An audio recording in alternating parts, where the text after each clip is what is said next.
नमस्कार दोस्तों, बहुत बहुत स्वागत है आपका सरकारी परीक्षा के इस डेली करंट अफेयर्स वाले सीरीज में। दोस्तों सबसे पहले तो इस चैनल को फटाफट अपने फ्रेंड और रिलेटिव के साथ शेयर कर दीजिए ताकि वो भी करंट अफेयर्स के हर एक वीडियो को देख पाए।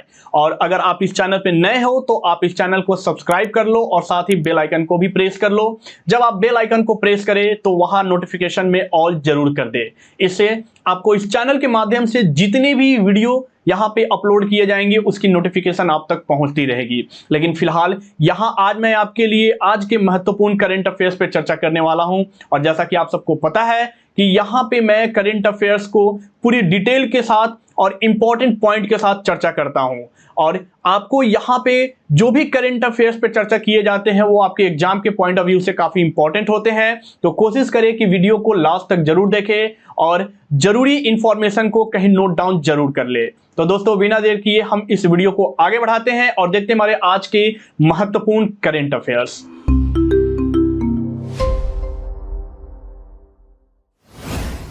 सबसे पहला हमारा न्यूज है कि 68वें नेशनल फिल्म अवार्ड्स के विजेताओं को सम्मानित किया गया है। और इसके बारे में चर्चा करते हैं कि इस नेशनल अवार्ड्स में बेस्ट एक्टर, बेस्ट एक्ट्रेस और बेस्ट फीचर फिल्म के अवार्ड किसे दिए गए हैं। तो ये जो सबसे पहले अवार्ड प्रेजेंट किया गया है ये हमारे देश की प्रेसिडेंट द्रौपदी मुर्मू जी द्वारा किया गया है। और आपको पता है कि ये जो अवार्ड्स है ये इंडियन सिनेमा के लिए एक अपने आप में ही एक अहमियत रखता है। यानी इस अवार्ड से सम्मानित मूवी या एक्टर एक्ट्रेस जो हैं वो काफी सराहनीय माने जाते हैं। और इस अवार्ड में जो दादा साहब फाल्के अवार्ड यानी 2020 के लिए जिस एक्ट्रेस को सम्मानित किया गया है उनका नाम है आशा पारेख। और यहाँ पे आपको इस 2020 अवार्ड की यहाँ पे मैं चर्चा कर रहा हूं तो इसे ध्यान में रखिएगा क्योंकि ये जो अवार्ड जिन एक्टर एक्ट्रेस या जिन कैटेगरी में प्रेजेंट किए जा रहे हैं वो 2020 के लिए किए जा रहे हैं। लेकिन बात यहां 2022 में हम इसकी चर्चा क्यों कर रहे हैं तो ये इसलिए क्योंकि 2021 में कोविड-19 के पैंडेमिक के कारण ये जो अवार्ड सेरेमनी था इसे पोस्टपोन कर दिया गया था और अब जाकर इसका आयोजन किया गया है।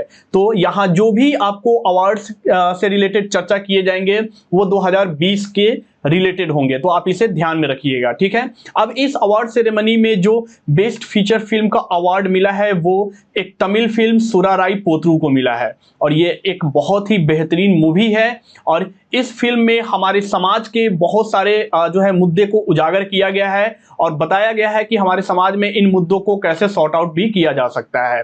वहीं अगर हम लोगों के बीच में सबसे सराहनीय और इंटरटेनमेंट फिल्म की बात कर ले यानी कि best popular film providing wholesome entertainment तो इस अवार्ड से Bollywood movie Tanhaji the unsung warrior को सम्मानित किया गया है। और ये एक बहुत ही बेहतरीन मूवी है जिसमें अगर हम एक्टर की बात कर ले तो बॉलीवुड के अजय देवगन और सैफ अली खान इसमें एक्टर हैं। और वहीं अगर हम बेस्ट एक्टर की बात कर ले तो अजय देवगन और सूर्या दोनों को दिया गया है। अब यहाँ दो लोगों को दिया गया है क्योंकि दोनों की जो भूमिका रही है अपने मूवी में वो एक सराहनीय भूमिका रही है। यानी कि अजय देवगन को तान्हाजी के लिए दिया गया है और सूर्या को सुराराई पोत्रू के लिए दिया गया है। और सूर्या एक तमिल एक्टर हैं और इन्होंने जो मूवी बनाई है सुराराई पोत्रू इस मूवी के साथ साथ इन्हें भी बेस्ट एक्टर का अवार्ड दिया गया है। वहीं अगर हम बेस्ट एक्ट्रेस की जो है अवार्ड की बात करें तो ये अपर्णा बालामुरली को दिया गया है। और अपर्णा बालामुरली को ये अवार्ड इनके मूवी सुराराई पोत्रू के लिए दिया गया है, ठीक है दोस्तों। तो ये बहुत ही इंपॉर्टेंट अवार्ड्स हैं, ये आपके एग्जाम से सवाल इससे बन सकते हैं तो इसे अच्छे से रिवाइज कर ले। और एक बार और मैं आपको बता दे रहा हूं कि ये जो अवार्ड जो यहाँ पे अवार्ड का आयोजन किए गए हैं ये 2020 के लिए किए गए हैं। यानी जितने भी ये अवार्ड दिए गए हैं ये 2020 में सर्वश्रेष्ठ कैटेगरी यानी कि सर्वश्रेष्ठ हर एक चीज के लिए दिए गए हैं। 2021 की यहां बात नहीं हो रही है। आगे बढ़ते हैं, देखते हैं हमारा अगला न्यूज। अगला न्यूज ये है कि विश्व की सबसे बड़ी जंगल सफारी पार्क के स्थापना की घोषणा की गई है। कहां की गई है? हरियाणा में। और ये हरियाणा के गुरुग्राम और नूह जिले में विश्व की सबसे बड़ी जंगल सफारी पार्क के उद्घाटन की घोषणा कर दी गई है। यानी ये जो पार्क होगा ये हरियाणा के गुरुग्राम और नूह जिले के 10,000 एकड़ में इसे बनाया जाएगा। और ये जो हरियाणा का गुरुग्राम और नूह जिला है ये हमारे जो अरावली रेंजेस है उस श्रेणी में आता है। और अरावली रेंजेस में बहुत सारे जो है एनिमल्स, बर्ड्स और बटरफ्लाई के स्पेसीज होने के कारण इस स्थान को चुना गया है। और वहीं अगर हम अभी करंट की बात करें कि फिलहाल अगर करंट में विश्व की सबसे बड़ी जंगल सफारी पार्क की अगर बात की जाए तो वो एक अफ्रीका में शारजाह जगह पे लोकेटेड है। और ये जो पार्क है शारजाह में, ये 2000 एकड़ में फैला हुआ पार्क है। लेकिन हमारे भारत देश में जो पूरे विश्व की सबसे बड़ी जंगल सफारी पार्क का निर्माण किया जाएगा, उसका जो एरिया होगा वो 10,000 एकड़ होगा। तो इसे आप ध्यान रखिएगा। और अरावली रेंज, जैसा कि मैंने बताया कि ये भारत नहीं पूरे विश्व की सबसे प्राचीन जो है पर्वत श्रृंखलाओं में से एक है, अरावली रेंज। ठीक है, तो इसी अरावली रेंज में आने वाले गुरुग्राम और नूह जिले के अंदर में विश्व की सबसे बड़े जंगल सफारी पार्क के उद्घाटन की हरियाणा के चीफ मिनिस्टर के द्वारा घोषणा की गई है। आगे बढ़ते हैं, देखते हमारा अगला न्यूज। अगला न्यूज ये है कि third Vande Bharat express train को लॉन्च किया गया है, यानी इसका शुभारंभ किया गया है हमारे देश के प्रधानमंत्री श्री नरेंद्र मोदी द्वारा। और वंदे भारत एक्सप्रेस यानी इस ट्रेन को आप जानते होंगे क्योंकि इंडिया की ये अब तक की सबसे सुपरफास्ट ट्रेन है। और अभी जिस third Vande Bharat express train का उद्घाटन किया गया है वो गांधीनगर से मुंबई के बीच चलाई जाएगी। यानी ये जो दो स्टेशन होंगे ये तीसरी वंदे भारत ट्रेन के बीच की स्टेशन होंगे। और जो वंदे भारत ट्रेन है, अभी मैंने बताया कि इंडिया की first semi high speed train है और इसके जो इंजन है वो स्वचालित इंजन भी है, यानी कि ये ऑटोमेटिक इंजन भी है। इसमें ड्राइवर लेस ये इंजन भी वर्क कर सकती है। और जो पहली हमारे भारत देश में वंदे भारत एक्सप्रेस चलाई गई थी वो दिल्ली से वाराणसी के बीच में शुरू की गई थी और इसका उद्घाटन किया गया था 15 फरवरी 2019 को। और वहीं दूसरी वंदे भारत जो एक्सप्रेस हमारे देश में चलाई गई वो न्यू दिल्ली से वैष्णो देवी कटरा के बीच में चलाई गई है। और ये जो ट्रेन वंदे भारत जो कि गुजरात की गांधीनगर से मुंबई के बीच चलाई जा रही है, ये तीसरी हमारे देश के वंदे भारत एक्सप्रेस है। और अभी जो है हमारे देश में रेलवे मिनिस्टर के द्वारा ये बताया गया है कि इंटीग्रल कोच फैक्ट्री चेन्नई में जो है लगभग 75 वंदे भारत ट्रेन की जो है वो निर्माण किया जा रहा है। और अगस्त 2023 तक ये सारे के सारे ट्रेन जो है हमारे भारत देश में दौड़ने शुरू हो जाएंगे। तो ये बहुत ही इंपॉर्टेंट न्यूज है, याद रखेंगे कि इन दो स्टेशनों के बीच चलाए गए हैं। और ये जो इसकी जो शुभारंभ किया गया है वो कब किया गया है, यानी कि 30 सितंबर को किया गया है। आगे बढ़ते हैं, देखते हैं हमारा अगला न्यूज। अगला न्यूज ये है कि मीराबाई चानू ने 49 केजी वेट लिफ्टिंग में गोल्ड मेडल जीता है। किस चैंपियनशिप में जीता है और सिल्वर मेडल किसने जीता है, इन सब बातों पे चर्चा करते हैं। तो इन्होंने नेशनल गेम्स 2022 में ये गोल्ड मेडल जीता है। यानी अभी हाल ही में नेशनल गेम्स 2022 जो है गुजरात के अलग अलग शहरों में इसका आयोजन किया जा रहा है। उसी नेशनल गेम्स में मीराबाई चानू ने 49 KG weight lifting category event में इन्होंने अपने राज्य के लिए गोल्ड मेडल जीता है। और इन्होंने जिस राज्य को रिप्रेजेंट किया है वो राज्य है मणिपुर। और वही अगर हम सिल्वर मेडल की बात करें इस नेशनल गेम्स में तो 49 केजी वेट लिफ्टिंग कैटेगरी में जिन्होंने सिल्वर मेडल जीता है उनका नाम है खुमुचम संजीता चानू और ये भी मणिपुर से ही बिलोंग करती है। और इन्होंने जो है इस नेशनल गेम्स में सिल्वर मेडल जीता है। अब अगर हम मीराबाई चानू की बात करें तो ये ओलंपिक सिल्वर मेडलिस्ट है और 2 बार कॉमनवेल्थ गेम्स चैंपियन रह चुकी है। और आप मीराबाई चानू को जरूर जानते होंगे क्योंकि इन्होंने वेट लिफ्टिंग में अपने भारत देश का नाम दूसरे देशों में भी रोशन किया हुआ है। आगे बढ़ते हैं, देखते हैं हमारा अगला न्यूज। अगला न्यूज ये है कि G20 शेरपास की जो तीसरी मीटिंग का आयोजन किया गया है, इंडिया ने उस मीटिंग को अटेंड किया है। और भारत की तरफ से किसने अटेंड किया है, इन सब बातों पे चर्चा करते हैं। तो सबसे पहले तो देखते हैं कि जो G20 शेरपास की जो थर्ड मीटिंग का आयोजन किया गया है वो इंडोनेशिया के योग्यकर्ता में इसका आयोजन किया गया है। और भारत की तरफ से जो भारत के G20 शेरपा है यानी इनका नाम अमिताभ कांत है और इनकी नियुक्ति जो है G20 शेरपा के रूप में अभी कुछ महीने पहले ही की गई थी। इन्होंने इस मीटिंग में पार्टिसिपेट किया है भारत की ओर से। और ये जो मीटिंग का आयोजन किया गया था ये 26 सितंबर से 29 के बीच में इस मीटिंग को आयोजित किया गया था। और इस मीटिंग में जो है बहुत सारे G20 कंट्रीज ने भी पार्टिसिपेट किया था। और G20 अगर हम इस मीटिंग की बात कर ले तो ये थर्ड मीटिंग है। और पहली मीटिंग G20 शेरपास की जो की गई थी वो दिसंबर 2021 में की गई थी। और वहीं G20 शेरपास की जो दूसरी मीटिंग का आयोजन किया गया था वो जुलाई 2022 में किया गया था। और अगले G20 के प्रेसिडेंट के रूप में भारत को चुना गया है। और 2023 में जो G20 के आयोजन किए जाएंगे वो भारत देश के न्यू दिल्ली में किए जाएंगे। इसके बारे में भी हमने करंट अफेयर्स में चर्चा किया हुआ था। और अभी जो बीपीएससी के एग्जाम हुए हैं उसमें ये क्वेश्चन डायरेक्ट बन गए हैं कि 2023 में G20 मीटिंग के आयोजन भारत में कहां किए जाएंगे। तो इसके आयोजन भारत में कहां किए जाने हैं? न्यू दिल्ली में किए जाने हैं। इससे अभी हाल ही में बीपीएससी के जो एग्जाम हुए हैं इस एग्जाम में ये क्वेश्चन आए हुए हैं। तो इसीलिए मैं आपको बोलता हूं कि हर एक दिन की वीडियो आप जरूर देखें और कोशिश करें कि हर एक वीडियो के इंफॉर्मेशन को अच्छे से रिवाइज करें। आगे बढ़ते हैं, देखते हैं हमारा अगला न्यूज। अगला न्यूज ये है कि भारत की पहली डिजिटल लिटरेट ग्राम पंचायत कौन बनी है और ये किस राज्य की ग्राम पंचायत है जिसे भारत की पहली डिजिटल लिटरेट ग्राम पंचायत घोषित किया गया है। यानी यहाँ जो लोग लिटरेट हुए हैं वो डिजिटली पूरी तरीके से लिटरेट हो चुके हैं और इसे भारत का पहला डिजिटल लिटरेट ग्राम पंचायत घोषित किया गया है। और ये जो ग्राम पंचायत है ये केरल के तिरुवनंतपुरम जिले के पुलुमपरा विलेज ग्राम पंचायत है। और ये भारत की पहली ऐसी ग्राम पंचायत है जो कि पूरी तरह डिजिटल लिटरेट ग्राम पंचायत घोषित हो चुकी है। और इसकी जो अनाउंसमेंट की गई है वो केरल के चीफ मिनिस्टर पिनारई विजयन के द्वारा की गई है। यानी कि यहाँ पे जितने भी लोग हैं अब वो डिजिटल हर एक चीज से लिटरेट हो चुके हैं।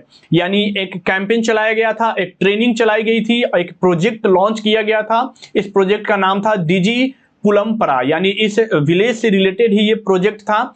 और इस प्रोजेक्ट में लगभग 3300 रेसिडेंट्स यानी कि वहां के लोगों को पूरी तरीके से डिजिटलाइज किया गया है। उनको डिजिटल इंफॉर्मेशन के बारे में ट्रेनिंग दिया गया है और उस ट्रेनिंग के बाद उनका टेस्ट भी लिया गया है। और टेस्ट में ये पाया गया है कि वो पूरी तरह डिजिटल वर्क कर सकते हैं और डिजिटल हर एक फंक्शन को वो अच्छे तरीके से समझ सकते हैं। और इसी कारण जो है इस ग्राम पंचायत को भारत का पहला फुली डिजिटल लिटरेट ग्राम पंचायत घोषित किया गया है। आगे बढ़ते हैं, देखते हैं हमारा अगला न्यूज।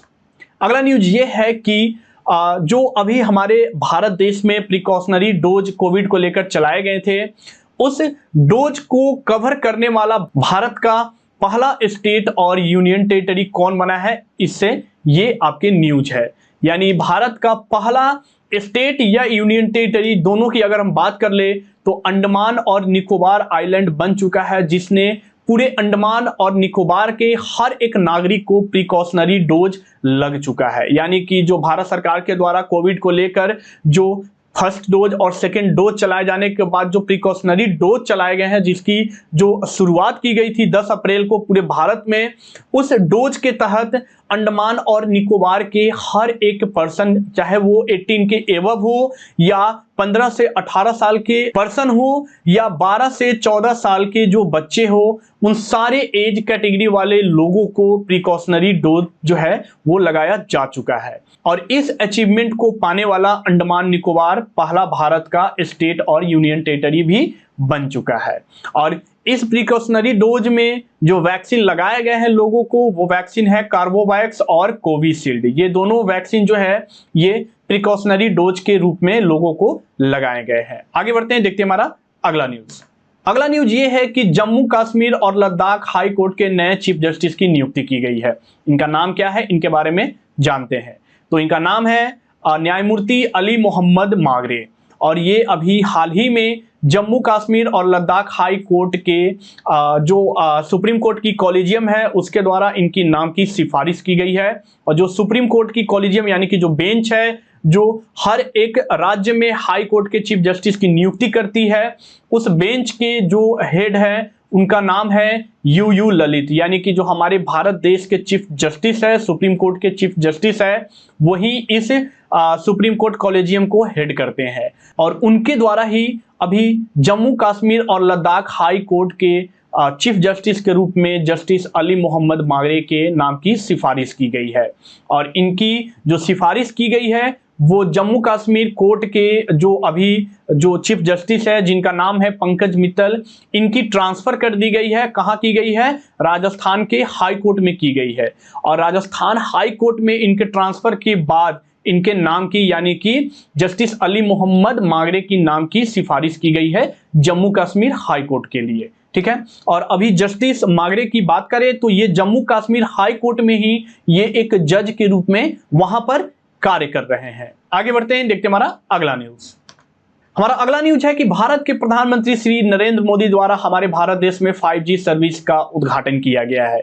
यानी कि अब हमारे पास जो है जो मोबाइल है वो 4G से 5G भी आपको मिल जाएंगे। यानी आप जो बहुत सारे जो वीडियोस देखते हैं या बहुत सारे डेटा वगैरह आप जो डाउनलोड करते हैं उसकी स्पीड अब कई गुना बढ़ जाएगी। यानी बताया जा रहा है कि अभी जो 100 Mbps जो आपको स्पीड मिलती है 4G में वो बढ़कर हो जाएगी 10 Gbps। याद रखिएगा कितना, 10 Gbps। यानी कि आपको 1 सेकंड में 10 GB की फाइल जो है आप उसे या तो डाउनलोड कर पाएंगे या तो ब्राउज कर पाएंगे। तो इस 5G सर्विस आने के बाद अब भारत में टेक्नोलॉजी के सेक्टर में एक नई क्रांति आने वाली है और इसका उद्घाटन हमारे भारत देश के प्रधानमंत्री श्री नरेंद्र मोदी जी द्वारा 1 अक्टूबर को किया गया है। और इसकी उद्घाटन नई दिल्ली के प्रगति मैदान के 6ठे इंडिया मोबाइल कांग्रेस के उद्घाटन के समय किया गया है।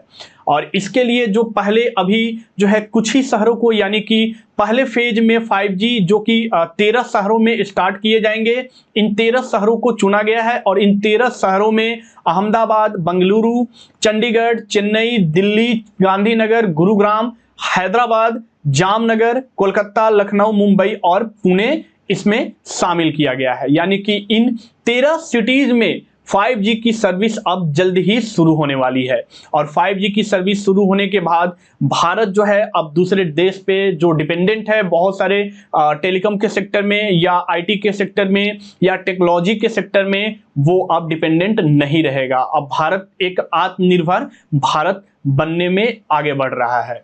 और ये जो 5G की जो टेस्ट की गई थी वो 2018 में ही इसकी टेस्ट कर ली गई थी और 5G को प्रमोट करने के लिए एक 5G हैकाथन का भी आयोजन किया गया था 2020 में।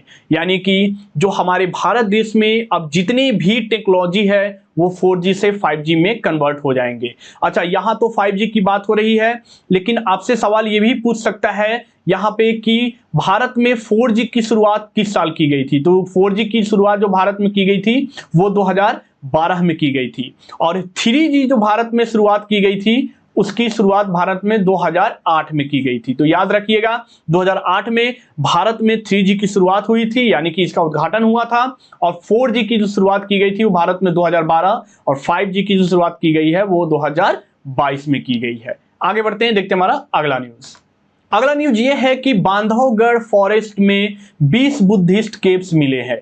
यानी कि ये जितने भी केव्स है ये बौद्ध धर्म से संबंधित है और ये बांधवगढ़ फॉरेस्ट है कहाँ, इन सब बातों पे चर्चा करते हैं। तो सबसे पहले जानते हैं कि ये जो 20 बुद्धिस्ट केव्स मिले हैं यानी कि जो गुफाएं मिले हैं जो बौद्ध धर्म से संबंधित है, इसकी डिस्कवरी हमारे भारत देश के आर्कियोलॉजिकल सर्वे ऑफ इंडिया के द्वारा किया गया है। और जो बांधवगढ़ यानी कि ये एक मध्य प्रदेश का फॉरेस्ट एरिया है, इसी फॉरेस्ट एरिया में ये बौद्ध धर्म के 20 गुफाएं खोजे गए हैं और इस 20 गुफाएं में जो बौद्ध धर्म के जितने भी यहाँ पे जो आइटम्स मिले हैं यानी कि बौद्ध धर्म से रिलेटेड जो भी सामान मिले हैं वो 2nd सेंचुरी CE और 5th सेंचुरी CE के बताए जा रहे हैं। यानी यहाँ जितने भी सामान मिले हैं, चाहे वो ये गुफा अगर हम बात कर ले तो अंदर में बौद्ध धर्म की मूर्ति वगैरह भी मिले हैं, साथ ही साथ यहाँ पे कुछ जो है बुद्ध के पिलर वगैरह भी खोजे गए हैं जिसपे जो कि ब्राह्मी लैंग्वेज में यानी कि 24 ब्राह्मी इंस्क्रिप्शन इस पे किए हुए हैं। यानी कि जो बौद्ध धर्म के समय जो लिपि फेमस थी ब्राह्मी लिपि, उसी लिपि का इन पिलरों पे जो है इंस्क्रिप्शन किया हुआ है। और अभी जो ये गुफाएं मिले हैं ये बताया जा रहा है कि ये बौद्ध धर्म के महायान सेक्ट से संबंधित है। यानी बौद्ध धर्म 2 पार्टों में बटा हुआ था, महायान और हीनायान। तो उन्हीं में से जो महायान की जो सेक्ट है उसी से ये गुफा रिलेटेड है और इसकी डिस्कवरी अभी हाल ही में यानी इसकी खोज अभी हाल ही में की गई है। अब बात यहाँ पे आ रही है कि इसकी खोज ASI यानी कि आर्कियोलॉजिकल सर्वे ऑफ इंडिया के द्वारा की गई है। तो इसके डायरेक्टर जनरल जो अभी प्रेजेंट है वो V विद्यावती है और इस ASI यानी कि आर्कियोलॉजिकल सर्वे ऑफ इंडिया की जो फाउंडेशन की गई थी वो अलेक्जेंडर कनिंघम के द्वारा की गई थी और इसकी फाउंडेशन 1861 यानी कि हमारे भारत देश के आजादी से पहले ही इसकी फाउंडेशन की गई थी। ठीक है, तो दोस्तों ये है हमारे आज के कुछ महत्वपूर्ण करंट अफेयर्स। अब इससे रिलेटेड आपके लिए हमारे पास एक सवाल है, इस सवाल का जवाब आप हमें कमेंट बॉक्स में जरूर बताएं। सवाल यह है कि G20 का पहला शिखर सम्मेलन कहां आयोजित किया गया था। आपसे G20 की यहां पे मैंने चर्चा किया है और उसी से रिलेटेड ये सवाल है कि G20 का पहला शिखर सम्मेलन का आयोजन कहां किया गया था। हमारे ऑप्शन है, option A America, option B Britain, option C Canada या ऑप्शन डी फ्रांस। इसका जवाब आप हमें कमेंट बॉक्स में बताएं और अगर आपको ये वीडियो पसंद आया है तो आप इस वीडियो को लाइक करें, शेयर करें और अपने फ्रेंड के साथ जरूर शेयर करें और हमें कमेंट करके ये जरूर बताएं कि आपको आज का वीडियो कैसा लगा है। साथ ही साथ इस चैनल को सब्सक्राइब कर ले और बेल आइकन को जरूर प्रेस कर ले। Thank you.